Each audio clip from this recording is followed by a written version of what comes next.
Querida familia de Dios, en donde quiera que ustedes se encuentren, un saludo cariñoso y en especial a la amada familia de Desarrollo Integral Trasciende. Muy buen día, bendiciones abundantes de parte de nuestro Dios. Es un gozo y una alegría poder llegar hasta sus hogares hoy, este 5 de julio del año 2020, cuando nuestro plan y nuestro proyecto era habernos reunido presencialmente.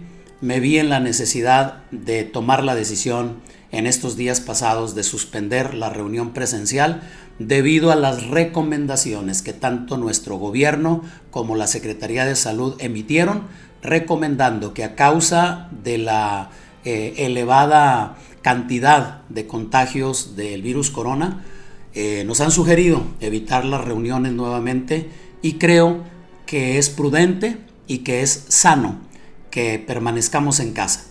Gracias a Dios por estos medios, gracias a Dios por estas oportunidades de transmitir de manera virtual, y llegamos hasta ustedes con gozo y alegría, deseando se encuentren bien y que en todo estén creciendo. Nuevamente, la situación es la que anteriormente mencionábamos. Estamos ausentes en el cuerpo, pero no obstante, en el espíritu estamos unidos, gozándonos y celebrando nuestro crecimiento y lo que Dios se ha propuesto hacer en la vida de cada uno de nosotros. Por favor, reciban mi abrazo con gran cariño, con todo mi amor y con los mejores deseos para que pronto podamos ver terminada esta contingencia y regresemos al tiempo donde podamos estar juntos en un mismo lugar físico.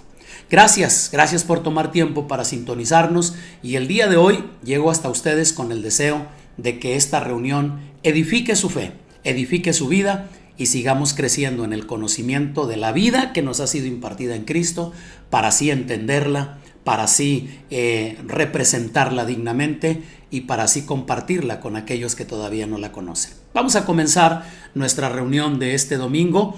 Vamos a orar y vamos a unirnos juntos en una oración para pedirle al Padre Glorioso que utilice lo que vamos a transmitirles para edificar la vida de todos nosotros. Amoroso Padre Celestial, muchas gracias.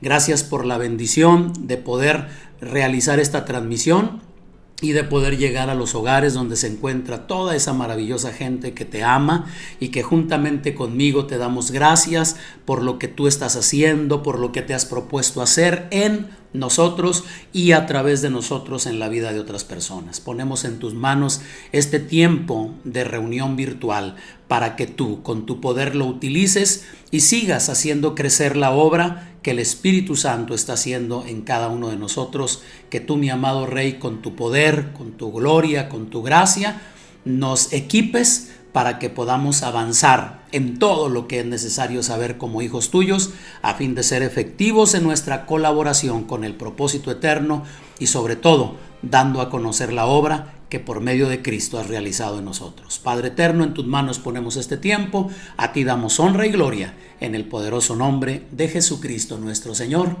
Amén. Preparemos ahora nuestro corazón para que entremos al estudio bíblico, a la palabra, al mensaje que hoy he propuesto en mi corazón compartir con ustedes. Inicié el domingo pasado, en esa única reunión presencial que tuvimos, comencé a hablar acerca de Corinto y la importancia de aprender de sus errores. Recientemente terminé una serie de estudios que lo llamé Antioquía, la iglesia relevante. Aprendimos de las características positivas de aquella congregación y todas las lecciones que para nosotros representan. Pero gracias a Dios, en las Escrituras, en los escritos del Nuevo Testamento, no solo tenemos el ejemplo positivo de una congregación que nos muestra cómo deben ser las cosas en el tiempo presente, también tenemos un ejemplo de cómo no hacer las cosas. Corinto fue una congregación muy viva, una congregación, como lo expliqué en mi mensaje anterior, una congregación rica en manifestaciones espirituales, pero lamentablemente empobrecida en otros aspectos. Así que hay mucho que aprender de la iglesia de Corinto, y de hecho creo que esa es la manera correcta de leer las cartas que el apóstol Pablo escribió a las congregaciones que durante su tiempo de gestión en la tierra estuvo afirmando en Cristo. Me refiero a que podemos ver los ejemplos positivos de los aciertos y de las cosas buenas que hicieron las congregaciones del siglo I en la expansión de la fe en Cristo, pero también de las cosas que tuvo que corregirles en las cartas. Y Corinto recibió 2 cartas escritas del apóstol Pablo para señalarles algunas situaciones. Y estoy compartiendo esta serie de mensajes con el propósito de ver y observar algunos de los problemas que enfrentó la congregación de Corinto, y desde luego lo hago con el propósito de aprender de esas situaciones a fin de no incurrir, a fin de evitar como iglesia del siglo XXI no incurrir en los errores que fueron sancionados apostólicamente hablando en el siglo I. En mi primer mensaje en esta serie hablé del primer problema que se observaba en Corinto, y el primer problema es que había una confusión entre los dones del Espíritu y el poder de Dios. Aclaré que los dones del Espíritu son las manifestaciones del Espíritu Santo en la vida de los creyentes para edificación de la iglesia, pero el poder de Dios es Cristo.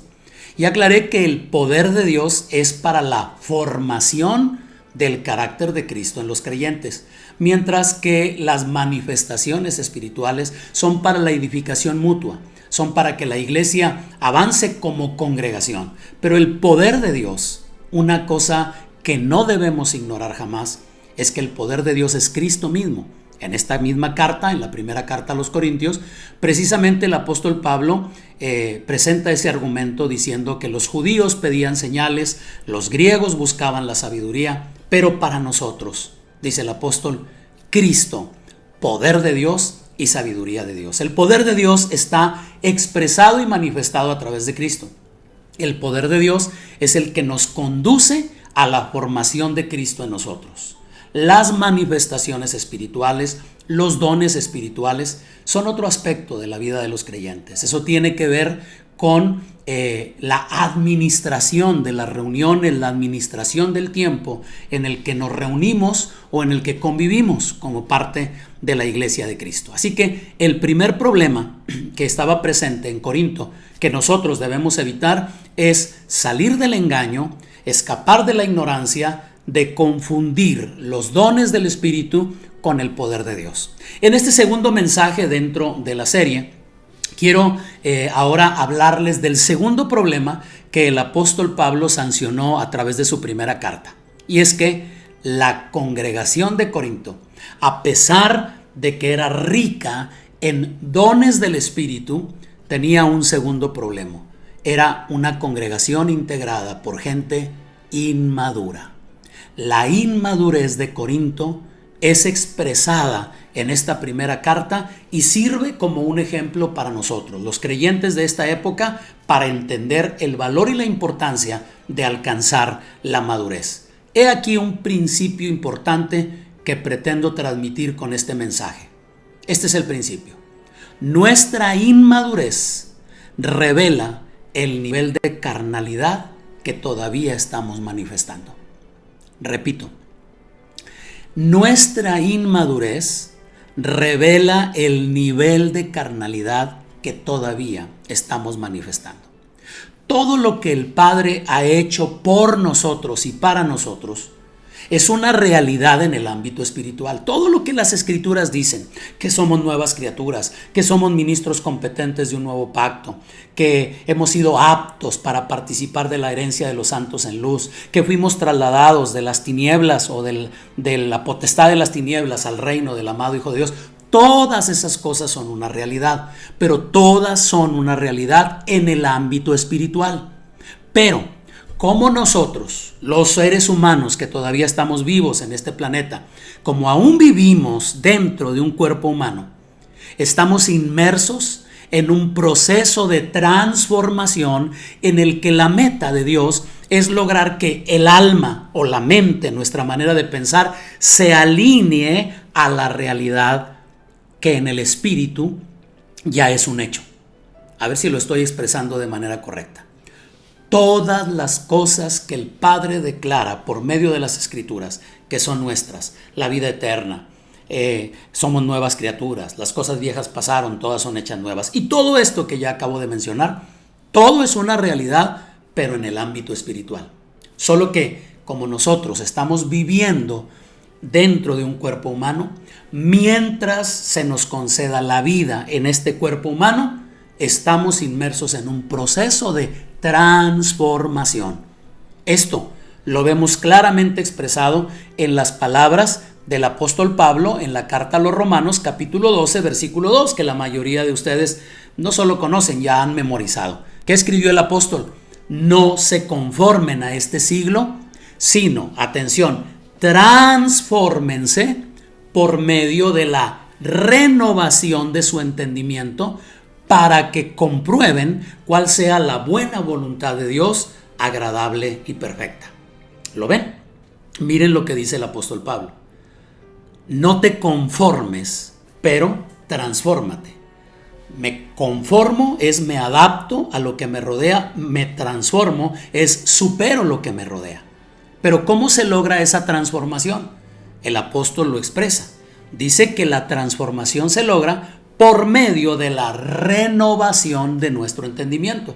Todos los hijos de Dios, mientras vivamos en un cuerpo humano, estaremos participando de ese proceso de renovación en nuestro entendimiento. Necesitamos que nuestra alma se alinee a la realidad que en el espíritu ya es nuestra para que podamos alcanzar el nivel óptimo de madurez. ¿Qué significa? Que si todas las cosas que ya son una realidad en el ámbito espiritual, todavía mi alma no se alinea a ellas, entonces puedo estar manifestando un nivel de inmadurez que al final de cuentas revela el nivel de carnalidad en el que todavía yo estoy sujeto. Mientras nuestra mente no sea renovada, mientras no logremos la transformación total de nuestro ser, seguiremos necesitando aprender, y aprendemos a través del trato del Espíritu Santo y aprendemos a través de las circunstancias cotidianas. Por eso está escrito en Efesios capítulo 4, versículo 13, hasta que todos lleguemos a la unidad de la fe, atención, y del conocimiento del Hijo de Dios, a un varón perfecto, a la medida de la estatura de la plenitud de Cristo. ¿Cuál es la meta de Dios? Que arribemos a la medida de la estatura de la plenitud de Cristo, es decir, el nivel de madurez óptimo que todos los hijos de Dios debemos demostrar. ¿Cuándo se alcanza o cuándo se alcanzará ese nivel óptimo de madurez?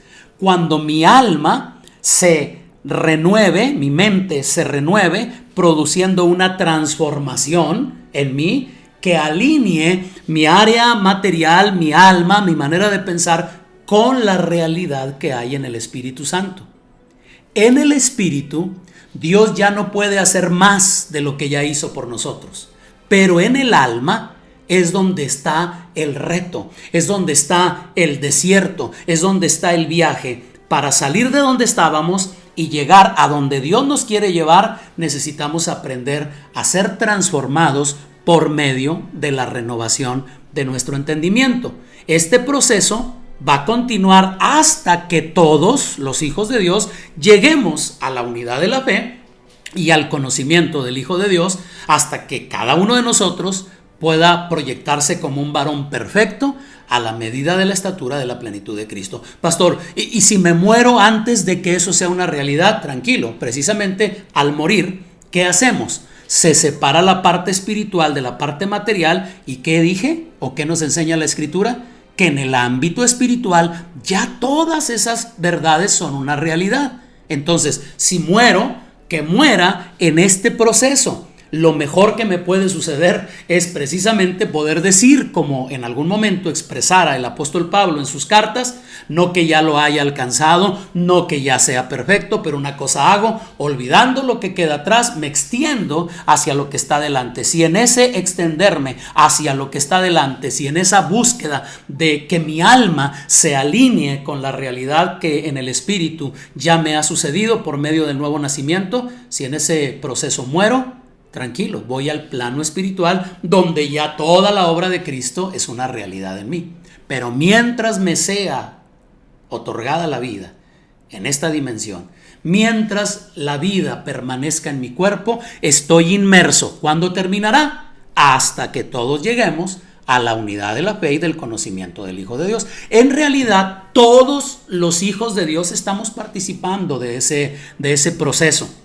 Y dicho proceso continuará, insisto, hasta que todos alcancemos la plenitud de Cristo, o el pleroma, o bien hasta que Cristo sea formado en plenitud en nuestro carácter. Mientras tanto, podría estar sucediéndonos que, a pesar de que la Escritura dice que ya nos hizo ministros competentes de un nuevo pacto, podría suceder que todavía nosotros estemos manifestando un nivel de inmadurez que no nos permita ser personas espirituales en plenitud.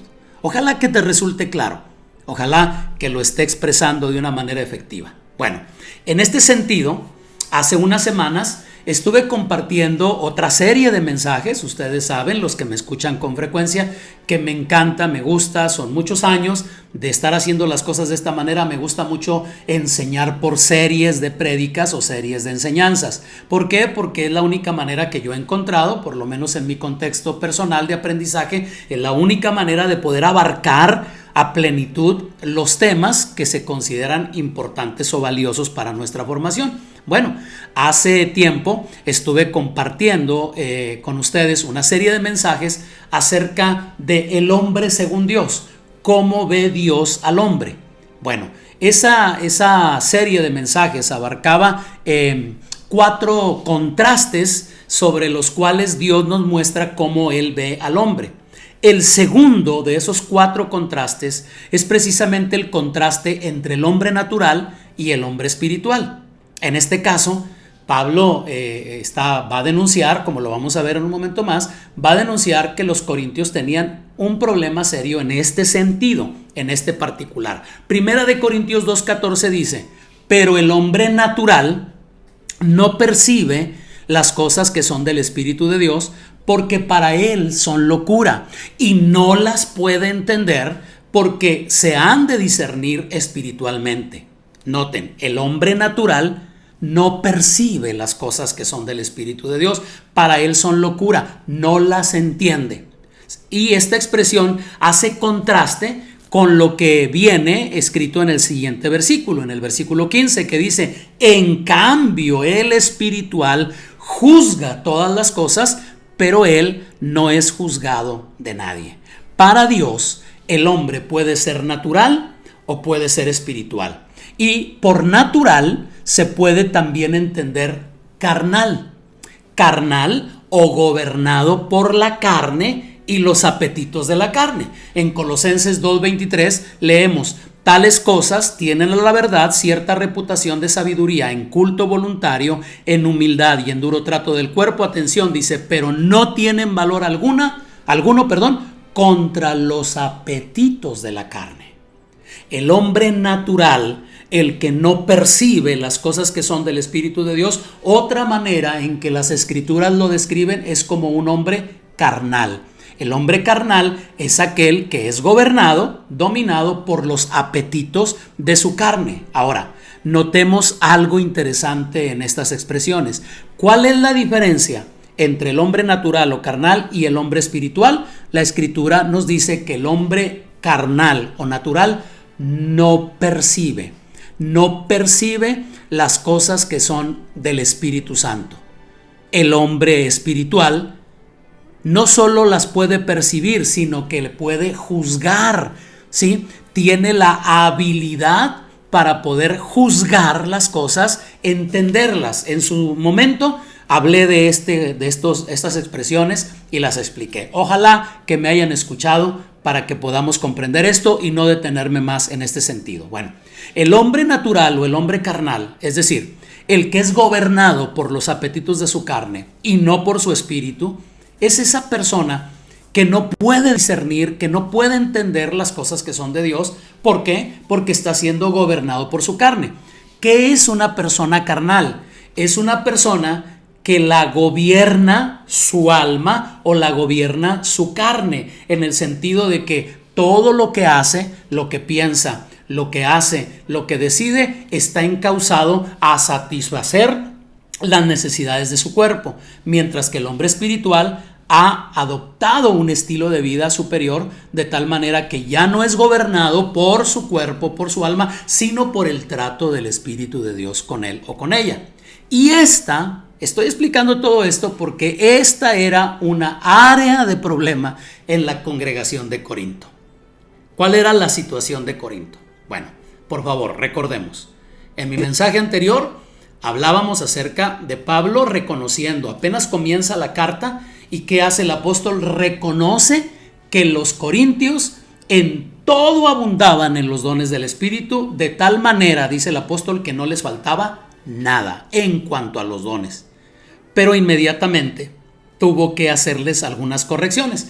Y aquí está el segundo problema, el segundo reto que tiene la iglesia del tiempo presente, en el que estaba inmersa la iglesia del siglo I y que necesitamos tomarlo en cuenta. Acompáñenme. Primera de Corintios capítulo 3, versículo 1. El apóstol escribió: de manera que yo, hermanos, atención, le está hablando a gente que formaba parte de la congregación. De manera que yo, hermanos, no pude hablarles como a espirituales, sino como a carnales, atención, como a niños en Cristo. Este versículo por sí mismo me deja ver que la carnalidad es sinónimo de inmadurez y que la inmadurez es precisamente evidenciada por las actitudes carnales. Vamos a leerlo de nuevo.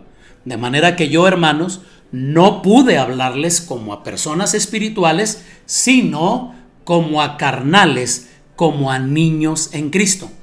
Y luego, en el versículo 3, pasamos solamente el 2. En el verso 3 dice: porque aún son carnales, pues habiendo entre ustedes celos, contiendas y disensiones. Pregunta: ¿no son carnales y andan como hombres? ¿Cómo que como hombres, apóstol? Sí, en el sentido de que no han nacido de nuevo o no han sido transformados para que la evidencia de la madurez del Espíritu se hiciera presente en ellos. Ahora, permítanme estos versículos. Voy a leer del verso 1 al 5, pero permítanme leérselos en la Nueva Traducción Viviente. Me gustó mucho por la claridad con la que ahí se tradujeron estos conceptos. Escuchen. Dice: amados hermanos, cuando estuve con ustedes, no pude hablarles como lo haría con personas espirituales. Tuve que hablarles como si pertenecieran a este mundo o como si fueran niños en Cristo. Tuve que alimentarlos con leche, no con alimento sólido, porque no estaban preparados para algo más sustancioso y aún no están preparados, porque, atención, todavía están bajo el control de su naturaleza pecaminosa. Me gusta mucho la claridad con la que en esta traducción se maneja el concepto. Fíjense bien, dice el apóstol Pablo: son hermanos, están formando parte de la congregación, tal vez ya se dieron cuenta que hay dones del Espíritu en ustedes, pero aquí hay una problemática. Dice que no estaban preparados porque todavía estaban bajo el control de su naturaleza pecaminosa. ¿Qué me dice esto? Aquí hay sabiduría, familia. Me dice que una persona puede haberse convertido a Cristo, puede haber nacido de nuevo, puede estar formando parte de la congregación, puede ser que haya descubierto que Dios depositó dones espirituales en él, pero todavía estar bajo el control de su naturaleza pecaminosa. ¿Cómo sabe Pablo esto? Continúo la lectura. Dice: tienen celos unos de otros y se pelean entre sí. Y hace unas preguntas. Dice: ¿acaso eso no demuestra que los controla su naturaleza pecaminosa? ¿No viven como la gente del mundo? O sea, está diciendo, no viven como los que no han nacido de nuevo. Y luego aclara, dice: cuando uno de ustedes dice, yo soy seguidor de Pablo, y otro dice, yo sigo a Apolos, ¿no actúan igual que la gente del mundo? Después de todo, ¿quién es Apolos? ¿Quién es Pablo? Nosotros, dice el apóstol, solo somos siervos de Dios, mediante los cuales ustedes creyeron la buena noticia o el evangelio. Cada uno de nosotros hizo el trabajo que el Señor nos encargó. Detengo aquí la lectura. Estos primeros 5 versículos de 1 Corintios 3 me sirven para que de una manera más clara podamos entender lo que significa la problemática que tenían los corintios. ¿Cuál era la problemática de los corintios? Su inmadurez. ¿Cómo se define la inmadurez en esta traducción de la Biblia? Como estar dominado por la naturaleza pecaminosa. Ese es el valor de poder tener acceso a esas traducciones. Corinto fue una congregación enredada en conflictos internos. Corinto, a pesar de disfrutar de los dones del Espíritu Santo, fue una congregación que se enredaba en conflictos internos. En el mensaje anterior les decía, no eran discusiones, no eran cosas pequeñas, no, eran cosas muy serias. Tan serias que el apóstol tuvo que dedicar mucho de su carta primera para tratar de corregir esa problemática. Como ya lo he expresado yo en otras ocasiones, familia, la carnalidad de la que el apóstol Pablo está denunciando en aquellos creyentes no era algo escandaloso o relacionado con las situaciones que hoy en día nosotros entenderíamos como carnales. Miren, es muy obvio que el punto de vista apostólico es muy diferente al punto de vista de la vida moderna. ¿A qué me refiero? Bueno, ¿qué esperarían ustedes que estuviera haciendo una persona si yo les dijera, esa persona es muy carnal? ¿Qué imaginarían ustedes? Si yo les dijera, fulano de tal es muy carnal, es una persona muy carnal.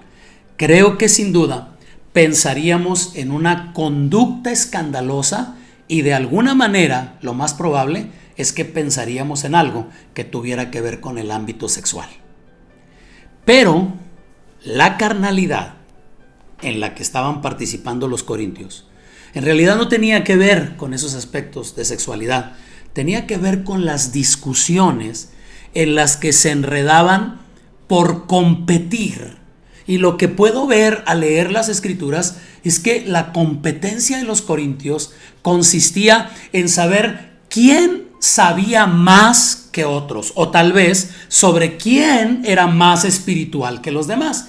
De ahí que unos decían, yo sigo a Pablo, yo sigo a Apolos, yo sigo a Cefas, era como decir, yo sé más que ustedes porque a mí me ha enseñado fulano de tal. O yo soy más espiritual porque Pablo hizo esto, porque Cefas hizo esto, porque Apolos hizo esto otro. Cuidado, fíjense qué interesante, porque por carnalidad el apóstol Pablo no estaba pensando en cuestiones de escándalos sexuales, sino estaba hablando de las discusiones internas que los corintios tenían. Voy a ver si me puedo explicar. Por asuntos espirituales.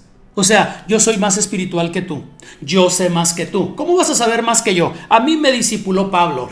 Claro que no, a mí me discipuló Apolos. Acuérdate, Apolos es el que corrigió a estos dos personajes. Es que a mí me enseñó Pedro. Pedro anduvo con el Señor. O sea, ¿se imaginan ese tipo de cuestiones?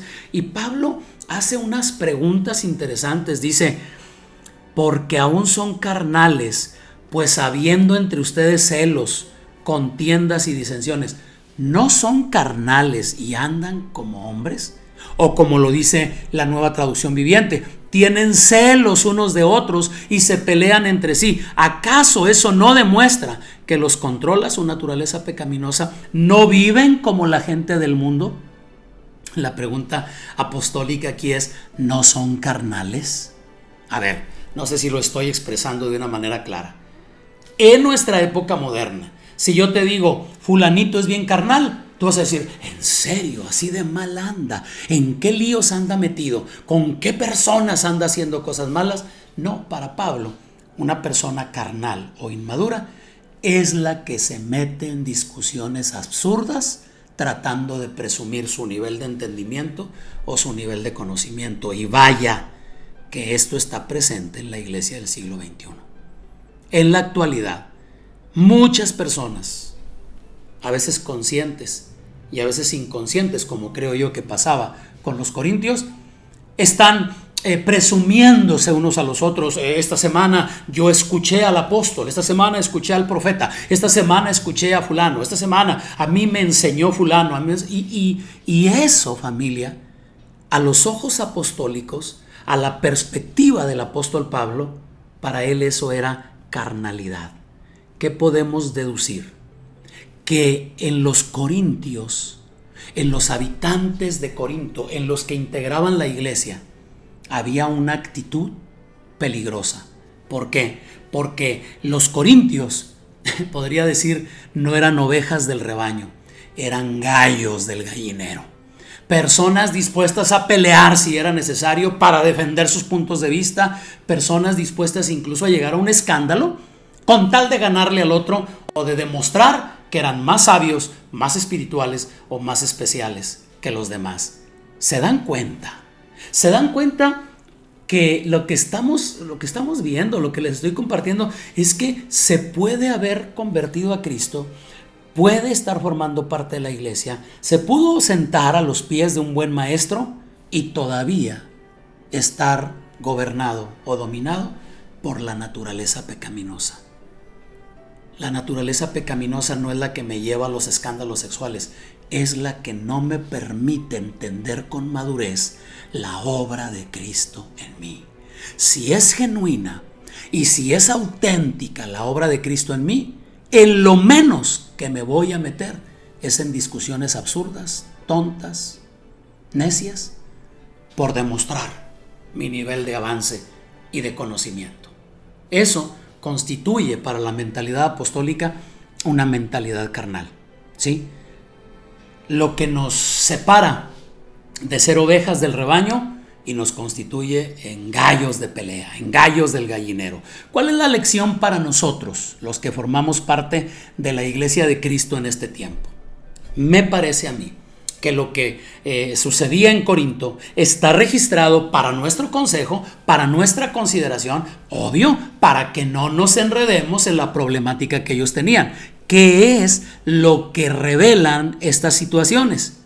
Me parece a mí, si no maduramos, a pesar de tener manifestaciones espirituales, no estamos representando de manera efectiva y congruente la vida que se nos ha impartido.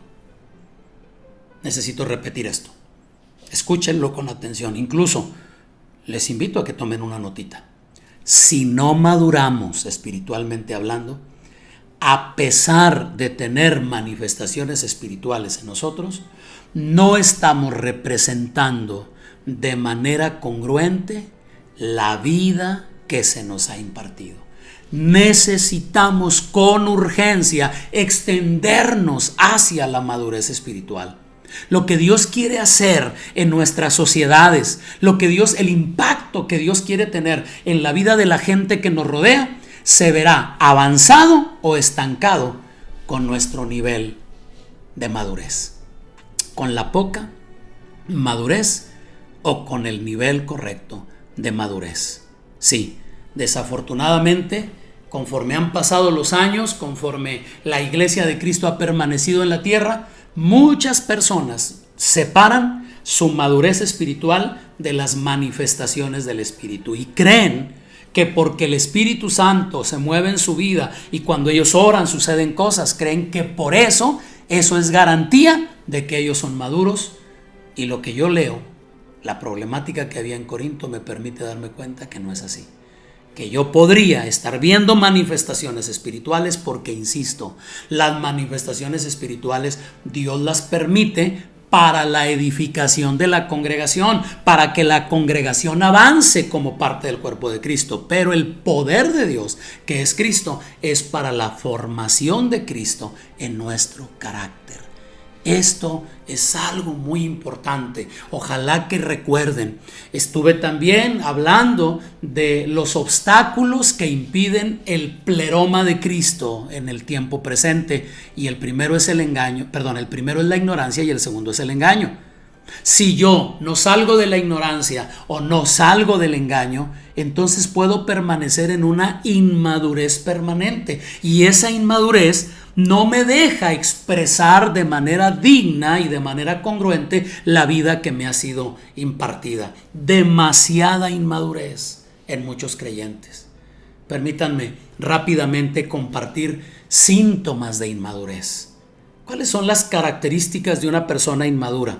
Bueno, primero, el miedo y la renuencia al compromiso. Una persona inmadura no se quiere comprometer. Una persona inmadura le rehúye al compromiso. ¿Sí? Yo doy cuando yo pueda, pero no me puedo comprometer. Si tengo tiempo, asisto, pero no me puedo comprometer. Esa es una persona inmadura. Es una persona con la que cuentas de vez en cuando, pero no puedes contar con ella permanentemente. ¿Por qué? Porque no sabes si va a cumplir, porque depende de sus estados de ánimo, depende de lo que le esté sucediendo, lo que le esté pasando, porque le temen y le rehúyen al compromiso. Segundo, la persona inmadura tiene una falta de identidad personal muy grave. No sabe en realidad quién es. Familia, un adolescente, una persona en la inmadurez, no ha desarrollado una identidad correcta. No sabe quién es, no sabe de dónde viene, no sabe qué está haciendo aquí, no sabe a dónde va, está perdido en el espacio. Había un programa hace muchos años atrás que así se llamaba, ¿verdad? Perdidos en el espacio. Así está la persona inmadura, está perdida en el espacio, no sabe del pasado, no sabe del presente, no sabe del futuro, vive porque existe, pero no asume la responsabilidad de su existencia, no ha desarrollado una identidad personal correcta. Tercero, tiene una incapacidad para expresar sus sentimientos, sus emociones. No puede hablar con claridad de lo que siente, de lo que no le gusta. Algo le ofende y se encierra en sí mismo. No quiere enfrentar cosas. Hay inmadurez en la vida de esa persona. 4, tiene inestabilidad emocional. Hoy trae tanto ánimo. Hoy anda que fuego cae del cielo porque él llegó. Y otros días anda pidiendo que alguien lo levante del piso porque anda deprimido, anda triste. Un día es la persona más feliz y otro día es la persona más amargada. Sí, esos son síntomas de inmadurez, familia. No hay estabilidad emocional. Otra característica de la persona inmadura es que no acepta los errores cometidos. Tú le puedes estar demostrando que él hizo tal cosa, que ella hizo tal cosa y va a llenarse de excusas y te va a decir que fue el tráfico, te va a decir que fue esto, que fue aquello. Todo mundo tiene la culpa y todo mundo está en complot contra ellos porque los quieren hacer quedar mal. No aceptan los errores cometidos. Otro síntoma más, rechazo a la responsabilidad. Responsabilidad. ¿Cuántas veces se los he compartido, familia? ¿Qué es la palabra? ¿Qué significa responsabilidad? Responsabilidad. La habilidad de responder ante las situaciones que enfrentamos en la vida. Una persona inmadura jamás asumirá su responsabilidad. Una siguiente característica de una persona inmadura es que no tiene metas en la vida. No sabe para dónde va. No sabe, simplemente vive. Y una última característica que quiero mencionar es la poca determinación que las personas tienen para lograr lo que se proponen. Batallan mucho, tienen muchas dificultades porque no se determinan a cumplir lo que se han propuesto hacer. Bueno, todos estos son síntomas de inmadurez. Pablo denuncia la inmadurez de los creyentes de Corinto y este es el reto. El reto para nosotros como iglesia del siglo XXI, un reto muy importante. Corinto tenía muchos dones, pero estaba integrada por gente inmadura.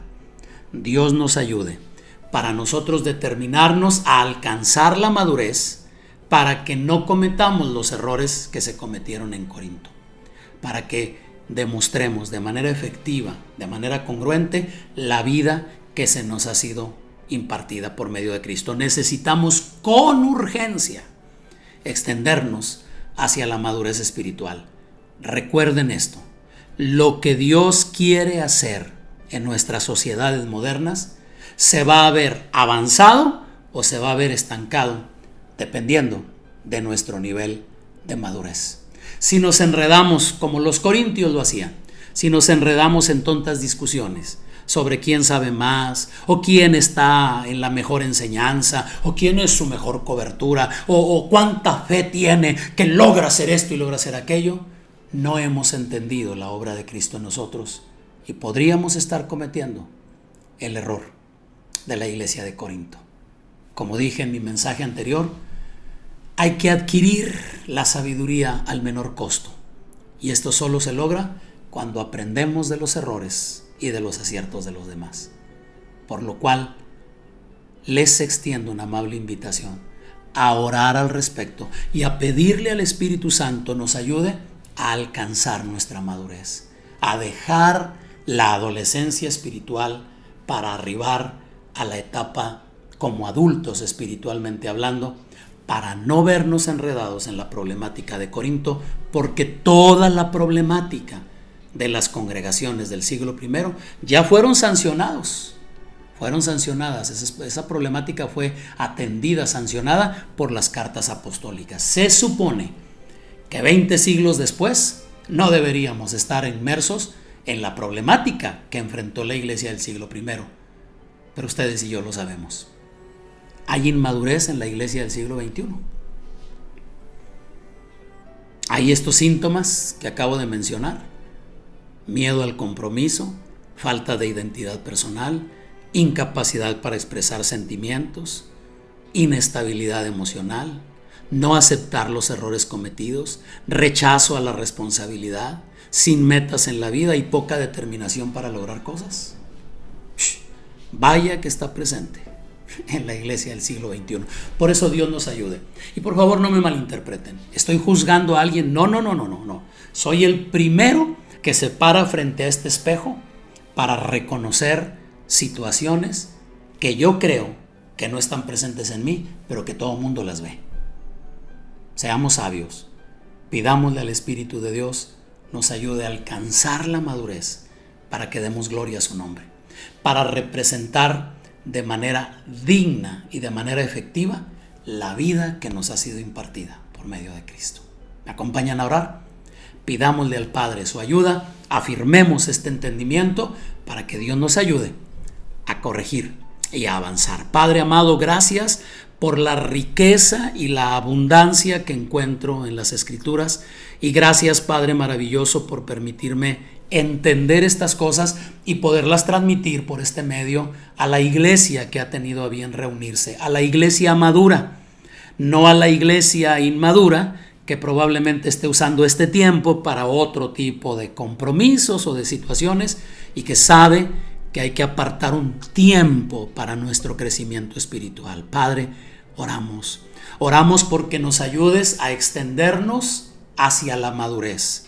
Yo oro, mi amado Rey, que todo síntoma de inmadurez en mi vida, tú me hagas consciente de eso y me ayudes a eliminarlo, para que tu trato conmigo me lleve a dejar de ser una persona dominada por la carne para ser alguien guiado genuinamente por tu glorioso Espíritu. Padre eterno, en tus manos nos encomendamos y en tus manos encomendamos a la iglesia del siglo XXI, a la iglesia del tiempo presente, para que tú nos ayudes a evitar los errores que se cometieron en los primeros años de la fe cristiana. En el nombre poderoso de Cristo el Señor lo oramos y damos gracias, Padre. Amén. Amén. De todo corazón, familia, deseo que estas ideas, estos pensamientos les sean de ayuda, de utilidad, y que sigamos creciendo en el conocimiento de la vida que nos ha sido impartida por medio de Cristo. Les agradezco mucho la gentileza de su compañía. Les encomiendo en las manos del Señor. De todo corazón deseo que esta semana sea una de avance, de crecimiento, de desarrollo y sobre todo de desarrollar conciencia de nuestro nivel de madurez para extendernos hacia ella y para avanzar en todo lo que se nos ha encomendado hacer, la asignación que cada uno de nosotros hemos recibido. Familia preciosa, vivan una gran semana. Que el amor del Padre, la gracia que nos ha sido dada en Cristo y la comunión con el glorioso Espíritu Santo cada día sean el sello que nos acompañe esta semana para dar honra y gloria a nuestro amado Rey. Hasta la próxima, bendecidos y bendecidas.